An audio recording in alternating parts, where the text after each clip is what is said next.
শুধু এতটুকু আশা কবিতার ভাষা, কত স্বপ্ন আছে বুকে, মনে ভালোবাসা। দুচোখে শব্দ ছোঁয়ায় সোনাঝরা রঙে, কবিতাকে ভালোবেসে চলি নিজ ঢঙ্গে। কবিতা আমার অন্তরের অব্যক্ত কথা, জীবনের ক্যানভাসের সব সুখ দুঃখ ব্যথা।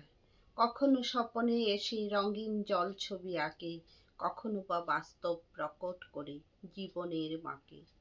শব্দ ছন্দের সাথে কলমের অটুট বন্ধনে কবচতি পুস্তিকা পূর্ণ হয় নবসৃজনে। আশায় বুক বেঁধে যাই চারা গাছ রোপণে, বেলা শেষে রিক্ত হস্ত ব্যর্থ সৃজনে। গোলক ধাঁধায় সব হারিয়ে দিশেহারা আজ একাকিত্বের গ্রাসে, তবে কি সত্যিই কবিতা হারিয়ে যাবে? বেলা শেষে হই শঙ্কিত সেই ত্রাসে। ধন্যবাদ বন্ধুরা, সবাই ভালো থাকবেন।